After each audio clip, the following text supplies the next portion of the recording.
आप सुन रहे हैं मन कही गुरतेज के साथ।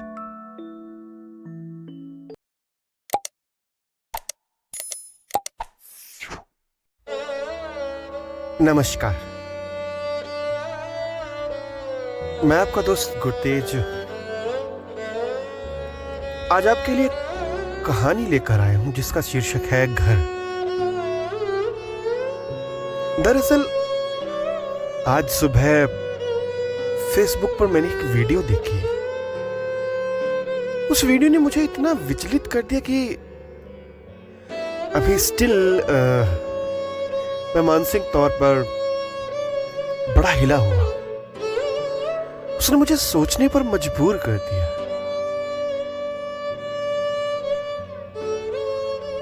ये जो कहानी है ये उस वीडियो से प्रेरित है। ये जो मैंने देखा उस वीडियो में, जो मैंने महसूस किया, सब उसी पर आधारित है।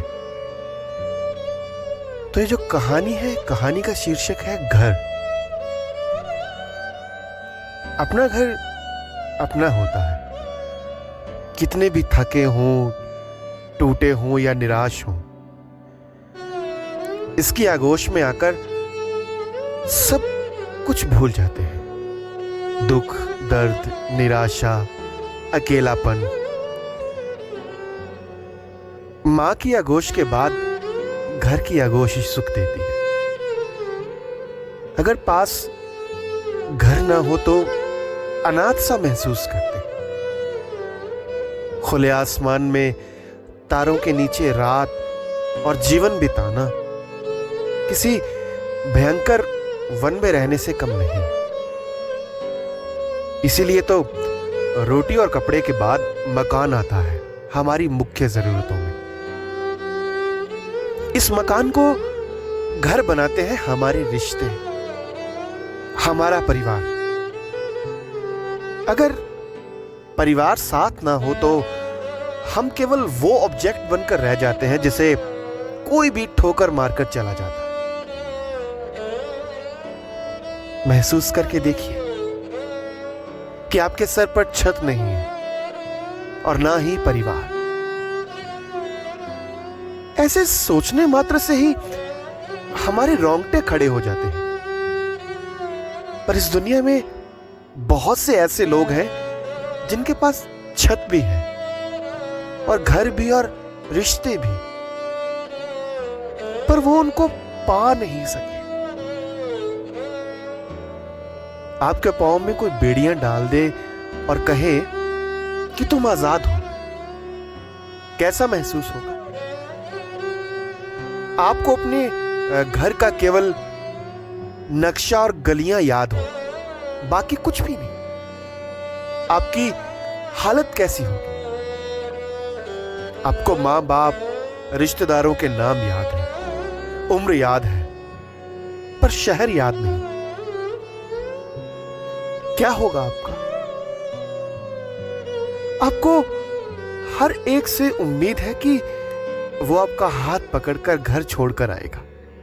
आप उसकी मिन्नतें करते हो, पर असल में आप जानते हो कि ये नहीं होगा। आपकी दशा क्या होगी? हमारे आसपास एक ऐसा ही संसार है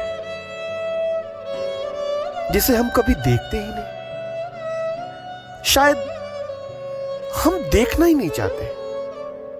हमारे इर्द गिर्द लाखों उम्मीदें, झूठी आसें धीरे धीरे दम तोड़ती नजर आएंगी अगर आप ध्यान से उसे देखोगे तो।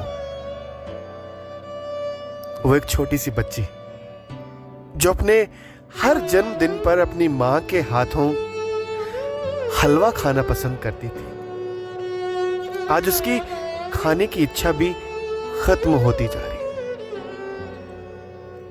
अपना घर छोड़ जिसका हाथ पकड़ 7 जन्मों के बंधन की शपथ ली थी, वो शपथ तो इसी जन्म में टूट गई।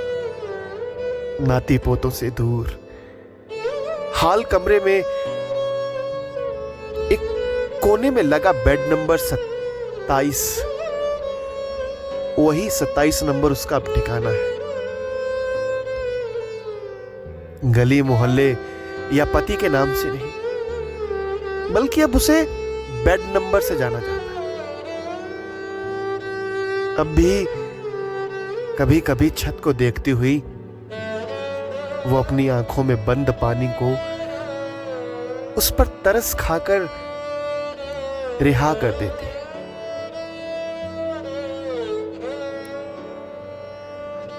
वो दिव्यांग सी लड़की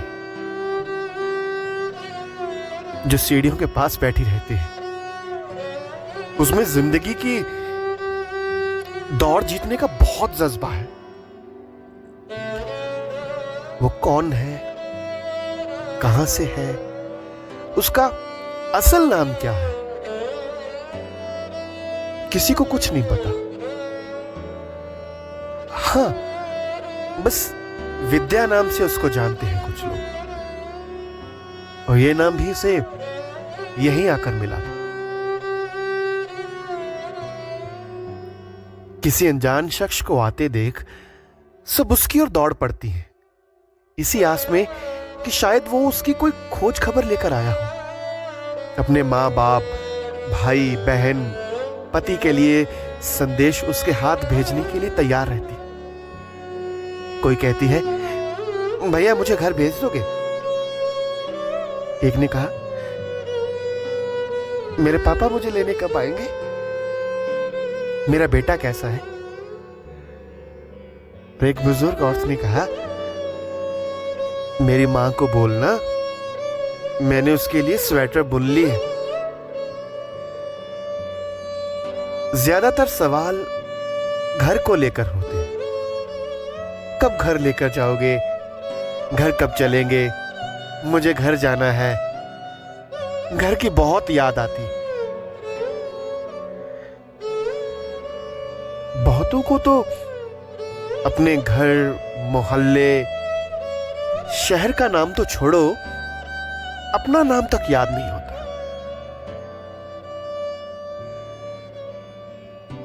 उस अज्ञात व्यक्ति से जो उनसे मिलने आते हैं, जो उनके लिए कभी कुछ सामान लेकर आते हैं, उनसे मिले झूठे दिलासे ही उनके जीने का सहारा है।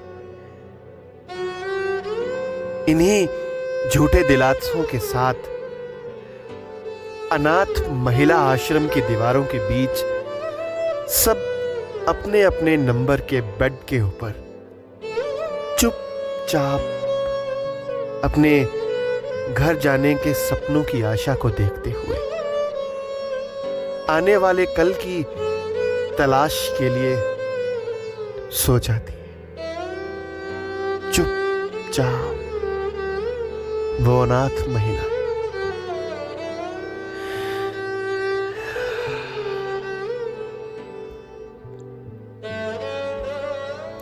इनका असली दुख, दर्द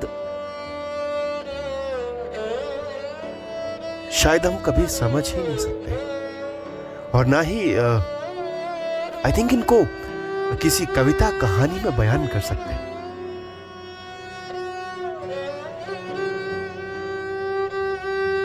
तो ये थी कहानी घर। कभी अगर मौका मिले तो किसी अनाथ आश्रम या अनाथ महिला आश्रम में जाना, आपको कीमत पता लगेगी रिश्तों की, घर की। चलिए फिर किसी कविता, कहानी या बातों के साथ आपसे मुलाकात करूंगा। आपका दोस्त गुरतेज।